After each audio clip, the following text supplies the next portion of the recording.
Good morning! Kakatapos ko lang magtakbo-takbuhan. Kasama ko ang aking dalawang pamangkin. Ito, si Bibi, si Totoy Kulit. Ayan, wala silang pasok ngayon. Tapos pagkatapos ko magtakbo-takbuhan, may bago kasi kaming kapitbahay dito. Sabi ko tatawid kami doon sa kabila. Noong mga nakaraang araw, malakas ang ulan dito. Kaya ayan, si Chosana ay nakapag-araro na ng kanyang gagawing taniman ng palay. Napakasipag din talaga naman ng senior. Ang dami na niyan.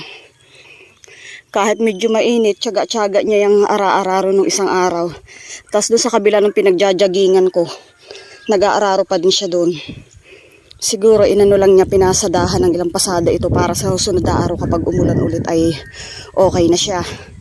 Ngayon dahil maaga pa naman, nakapaglinis na ako ng bahay, wala na akong gagawin.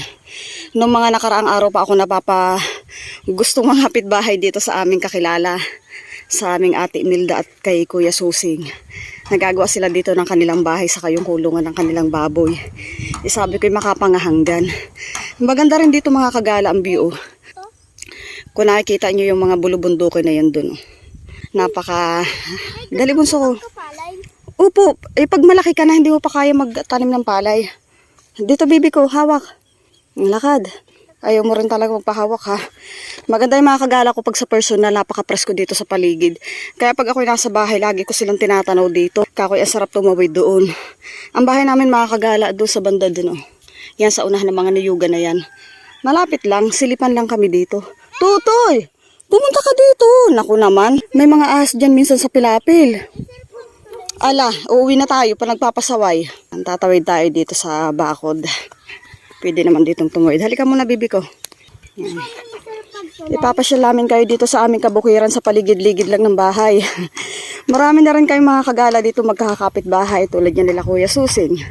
Tapos ayun, bahay ng pinsan namin, si Indid at si Kevin. Tapos dyan sa palibot na yan, yung bahay namin. Bahay na Ate Mulay doon, bahay ng kapatid ko, bahay ni Chalita at ni Chosano. Ayun na, bahayan na yan dyan, papunta dyan. Tapos doon din, bahayan din dyan, ayan o. Shoutout kay Joy, bahay nila Joy. Halika na bibi ko. Tumbling-tumbling ng bibi ko ay.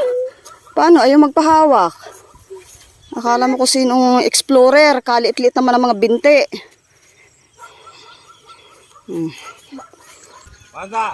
Yeah. Ayan ang mga tanim pala ni Ate Imelda. Kaya nga lang sayang kung hindi lang ang mga kundi lang gawa ng tag-init. Kundi lang gawa ng tag-init Pero ang dami niyang sili. Nakain ng kambing? Nakain ng kambing. Sayang Pero marami pa rin naman Ang ganda. Marami siyang bunga yun Ayos lang ang kulungan niyo. 3 pitak pala yan. 10 ho yan Higit pa.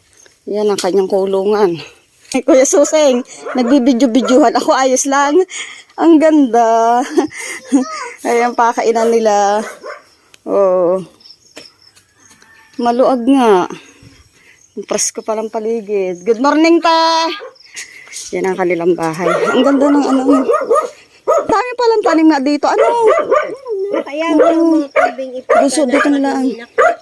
Ang ganda pala dito ng view mo. Ang presko. Kapag at gawa ng ito baga o ginagawa pa ang kulungan. Kaya nga, utay-utay man nga lang sadya yan Yan gang iisa ang nagawa. Oo, libre na rin ang labor. Libre na yan, libre na ayun nga, utay-utay. Hindi na pananim nalipasan na. Ito sana yung mga magugulang na kailangan itanim. Maganda pa. Kaso pang na lang. Dahil tumindi yung init, hindi na siya pwedeng itanim. Tapos kulubot na. Kulubot na. Kami sabi ko, may matanda. Luto na, oo. Nakakatuwa dito ang paligid. Yung mga gusto nyo laging timbukid. Papakita ko lang sa inyo yung paligid nila Ate Imelda. May tanim na rin sila ditong luya. Malaki-laki din yan. Talagang kapag pwede nang i-harvest, mapipira din yan. Ganyan yung buhay dito sa bukid. Alam nyo naman yun. Kahit mga taga Manila, alam yan. Kasi yung paligid ng bahay nila. Ito yung bahay nilang ginagawa pa nila. Kasi inuuna nila yung babuyan. Puro palayan yung paligid nila. Yung view. Ganito kasimple dito ang buhay sa bukid. Saka maraming gulayan. Ang daming tanim dito ni Ate Mildang gulay. Yun nga lang yung iba naluto na rin sa init. Basta mabigat ang Oo, kahit paano ngayon umuulan-ulan, nakakabawi-bawi na siya. Kami uuwi na. Kami uuwi na, teha, Kuya Suseng. Salamat. Nakapangapit bahay na't nakadayo ng huntahan. Basta sir dyan? Oo, araw-araw man yun, Kuya. Tayo nakapag-video-videohan na dito sa bukid. Hindi ka naman maiinip dito dahil nga marami na rin kapitbahay. Tapos ayun, gano'n naman talaga kapag buhay-bukid. Di magtatanim ka lang, napakasulit na. Hindi ka man ganong maraming pera dito, basta masipag ka magtanim. Tipid-tipid sa perang kailangan para bumili. Mapera na lang yung pang araw-araw talaga, yung ganyan mga sabon. Pag ayaw mo na ng gulay, bibili ka syempre ng mga fresh na pagkain sa palengke. Ganun kasimple lang dito. Kaya kami dito ni Di ay nawili na rin talaga. Isa pa lumaki nga rin naman ako sa bukid. Talaga na nakapag-try kaming tumira sa iba't ibang lugar. Sabi ko kay Di umuwi na kami, talagang dito ko mas gusto. O paano mga kagala, uwi na kami. Maraming salamat sa inyong panonood. Kita-kits ulit tayo sa mga susunod ko pa mga vlog. Bye! Ay, kuya! Bastos ka ha! Ba't bastos naman si kuya? Ha? Iniwanan ka. Bastos ba yun? Iniwanan bastos na?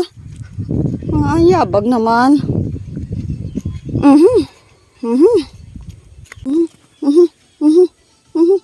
Dance, dance. Yabang. Panong kimbot, panong kimbot.